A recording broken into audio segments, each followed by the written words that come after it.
you talk a little bit about what MIT was like when you first joined and what you found here? Sure. Well, thank you, Amy, and it's nice to see all of you. So actually, my start at MIT wasn't particularly good. I got my degree in chemical engineering in 1974, and most of my friends went to work in the oil industry at that time. And I decided to do something very different. I went to work in a hospital, children's hospital, and I was the only engineer there. And when I got finished, I decided to apply for faculty positions, and no chemical engineering department in the country would hire me. So I ended up getting a job in the nutrition department. And the ones of you that are old enough might remember there was a guy who was head of it named Nevin Scrimshaw. And at any rate, so when I came, I did pretty badly. I got my first 9 grants rejected. And then, like, I liked that department, but the thing is, Nevin, for those of you who met him, he was kind of a benevolent dictator kind of department head. And, unlike so many others, right? Well, he was a little more so, but at any rate, so when he hired me, he didn't ask anybody else in the faculty what they thought, which would have been okay, except for one thing, which is the year after I joined the department, he left. So most of the senior faculty told me I ought to leave too. So it was a pretty inauspicious start, but I'm still here. But at any rate, but I had a lot of ideas about how to combine chemistry and engineering and medicine. But I also hoped that people, if I wrote papers, would start to use it. And, a lot of people would cite our papers, but it wasn't like they were making products. So that's what got me interested in writing patents and starting companies, because I couldn't get large companies to want to develop these things. But that notion of kind of interdisciplinary thinking, was that as much of a phenomenon when you started? So the idea that you were going to integrate across disciplines, I don't think at least from my memory of being in academia in the 70s, that was much rarer than it is today when we take for granted the notion of that sort of intersection. Oh, you're absolutely right. And I think it's still quite true today. I mean, what I always think about is if you go to pretty much any university, right, there's a building for English, a building for math, a building for maybe chemical engineering. But, and then it was entirely that, but it still is pretty much that, except MIT and a few other places. We have a building that I'm in, the Koch building, which has a lot of biologists and clinicians, but 7 different engineering disciplines. And some other schools have it too. Phil Sharp and I wrote an article in Science about 12 years ago on what we call convergence.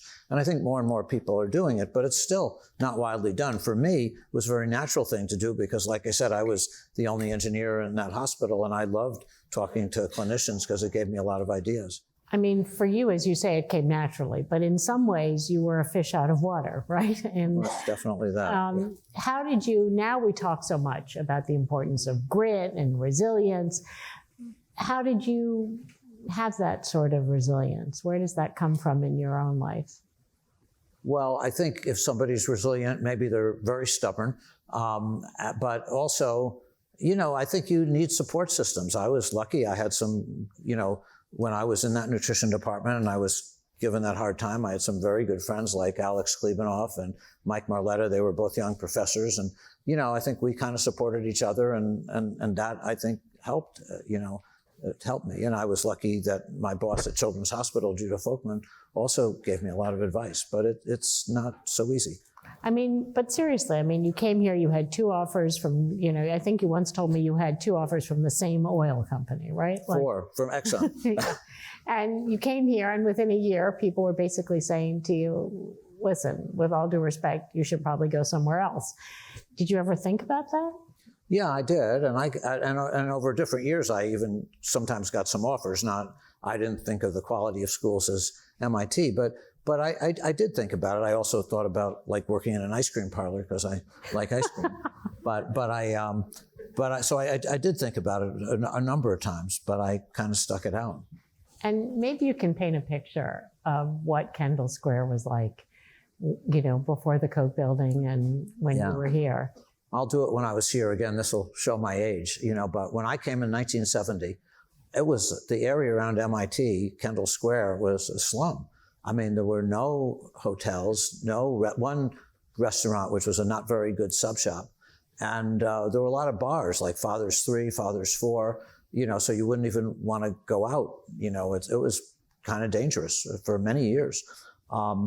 So it was really very, very different. In fact, I think the first time a decent restaurant came was in the 1980s with Legal Seafoods, in Kendall Square. But it really was pretty not like it is today. Now everywhere we go, you get asked, I get asked, like, how do we create the next, Boston? How do we create the next? And I think you and I would both agree that this is a very unique ecosystem and probably impossible to replicate. Are there few things that you would say really characterize and drive this ecosystem? Sure. Well, I'm highly prejudiced, but the way I've always thought it, and I've gotten asked, I think, by governors of 4 states and a few ministers of countries about this, but I and this is, like I say, a little bit self-serving, but maybe not for this audience. But what I would say is that I've always said that really, when you look at the 2 areas in the world where there's been all these startups, it's the area right around Stanford, which is, Silicon Valley, and the region right around here, which is, Kendall Square. But what's unique? Well, it's not going to be bigger cities like New York, I apologize, or Los Angeles or Houston. And what makes these 2 areas unique? Well, the Silicon Valley has Stanford right in the middle, and Berkeley and USCSF not that far away. Those are some of the best schools in the world. And Kendall Square has MIT and Harvard not too far away. That was a good Freudian slip. Yes, yes. We're renaming Kendall Square MIT. Right, that's right. And a lot of other great schools, like BU and Tufts and Northeastern and so forth. So I think that really having these great universities. And there was a guy in Sloan School I remember once came to interview me, and his conclusion was the reason those 2 areas are the best is that they're 2 of maybe the 5 best schools in the world, and they're also number 1 and 2 in engineering. MIT being number 1, but it's So I think that's a message that I try to give. Without wading into controversy, I couldn't help but notice as we were looking at a lot of the pictures in the talk that preceded us, I kept on looking for the women in those pictures, and I didn't see them. And, maybe you could say a word about how that's changed, what you're doing on that, and how you think about that as an academic, as a company builder, as an innovator, because at least it was striking to me. Yeah. Well, it's really, by the way, at so many levels has it changed. I mean, when I was an undergraduate at Cornell, my freshman class, I still remember there were 600 engineers, 4 of whom were women. Today, I mean, when I go back there, it's about half and half. And I think MIT is pretty close to that too. With companies, I mean, really, MIT has some fantastic women. I mean, Sangeeta talked before, and there's a number of others that have done tremendous things. And then there, I think about Lindra, which you and I started, the chairperson, now the executive chair, which used to be the CEO, which was you. Trish Herder, who was a number 2 or 3 person at Vertex, is the CEO, and Jess Ballinger, who's the president, who was at Biogen. So I think that's great. And then I see like my own daughter who loves biotech, who's president of a startup that Polaris backed. Yeah, and I think in your own lab. I mean, when I travel the world, the companies in Singapore and elsewhere. And yeah, well, we've had. I think. I'm not the best person to speak to it, but I think, a lot of the women that have come to the lab, they love the mission, of trying to create technology, chemistry, and engineering, and do something to make the world a better place.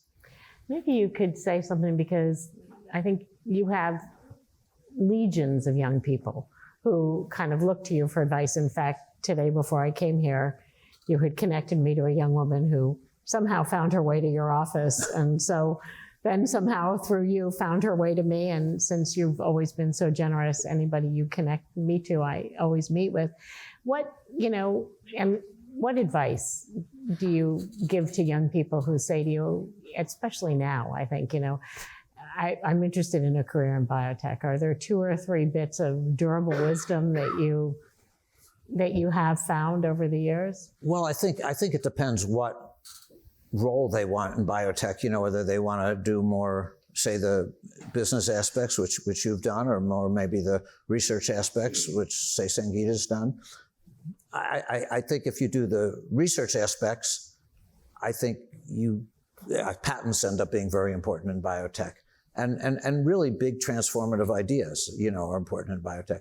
I think, for business people, I think you have to sort of be good at everything. You have to be very smart. You have to be able to tell a story that gets people excited, but you don't want to tell it too much, right? You have to be very, very credible. And then I think you also, to me, have to be able to answer all kinds of questions, to a reasonable degree. You have to be able to answer patent questions, FDA questions, reimbursement questions, science questions. It doesn't stop. So you have to really, I think, work hard and really try to make sure you understand enough of, especially in the sphere that you're in. Yeah. I think one of the things is many scientists have ideas that, they are convinced will make a great company.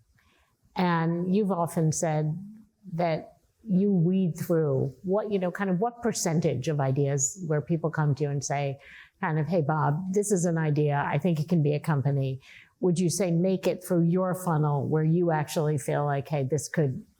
Yeah. Well, that's a good question, and really the key to that funnel is, a lot of the ideas could be, but I remember somebody once asked me, what's the biggest mistake that people make in academics or not in biotech? And usually what I say is starting the company too early. I think when you look at that funnel, because it's not like Facebook. It's like the road is much longer in the medical area, and investors will get tired if it takes too long, and you'll also get a lot of dilution. So I think that starting too early, then the timelines for getting things approved, it takes enormous expense and time. So I think the more you can do things in the academic unit or whatever you're doing before you try to raise outside money, VC money or a company, I think the better off you are. So the thing that really stops it, even with that, a lot of things might not get through that funnel, but without that, a lot of things might be good. But what happens is investors or companies that might do financing, they'll say, well, this won't work because of this, or this won't work because of that. But if you're able to show that it does work because of all those things, because you know what those objections are going to be, then I think things, you're much better off in that funnel. Well, in this current funding environment, which is certainly not friendly to startups, do you think that will help keep things in the lab longer? How do you see things playing out in the current environment? Well, I think this environment's tough. I don't think we'll know when it'll be over. But I still think there's good ideas and good things will get funded and will get done. In terms of things staying in the lab, that's complicated from a university standpoint, because I think universities, the patents are important, like I said, but patent costs can be high, especially if you have to do foreign filings. And I think there's a desire on universities and hospitals' parts to, only want to pay for so much for so long. And I think that also complicates it. Yeah, although I will say, as somebody who works with a lot of tech transfer offices, that MIT gets it righter than most. Yeah. And I think part of the reason this ecosystem thrives is because of the experience of the tech transfer office and its facility in protecting innovation, but also understanding how to straddle that balance. I think it's pretty rare. Well, MIT, I think MIT's had great people for a long time, and I think that office has been terrific. So I agree. Of course, I'm prejudiced, but I think they've done a very good job, and they've made a lot of companies happen. Yeah, I might not call you prejudiced, but instrumental in that success. I think, we have kind of less than 5 minutes. I have, 25 minutes worth of questions, but I know we wanted to give the audience a chance to ask you any questions directly. So I don't know if there's anybody brave enough, and it's hard for us to see because these lights are kind of blinding. But are there anybody who wants to ask Bob a question directly? Yeah. What are you most excited about right now in this moment of technology and time? Well, I mean, there's a lot of technological things that we're interested in, but one of the things I've been particularly interested in, we're doing a tremendous amount with the Gates Foundation in our lab, where we're trying to take technologies that we've developed in some senses, for our world to the developing world. So in that respect, when I mentioned Lindra, which, Amy was CEO of, one of the things Bill Gates was concerned about is people don't take their pills a second time. And there's areas where they're trying to knock out malaria in small communities. So Gio Traverso, who worked with me and now is a professor here, and others, we've made pills that could last for 2 weeks and the entire course of treatment. And that's already in clinical trials from what Amy and her team have done. Another one are what I'll call self-boosting vaccines. You just give a vaccine you give a shot once, but we've made little capsules that will break at different times so that you can do it over and over again. And so I think that, and there's things in nutrition and that we're also working on as well. So there are a range of those things. And, I think we've started something like 9 or 10 clinical trials from those. And hopefully some of them will, lead to treatments that'll be used all over the world. So that's one area. I could tell you a lot of others. We have over 100 people in the lab, so there's a lot of stuff. Yeah. So just a quick question. So what's something in your past that you said no to that you really wish you had pursued? It's an interesting question. Sometimes I've had ideas, but I don't know that there's anything I would change. But just to give you an example, I had this idea once, I think when I was getting, what do you call it, when they do a colonoscopy, I thought, geez, I have to take that awful drink, for 3 days, and then they stick something up you. And I thought, gee, you should be able to have a camera or something you could swallow, like a little pill that would take pictures, and I thought about it. And I talked to some of the people in the lab, and I'm sure we could have done it. But, in the meantime, I shouldn't say in the meantime, several years later, other people did it. That just came to my mind. There's probably a lot of things I've thought about. On the other hand, if somebody else is going to do it, then it's really fine. I mean, most of the things we've ended up doing that have made a difference, everybody told me would never be able to be done. And those are the things I like to do the most. So I have very few regrets with that respect.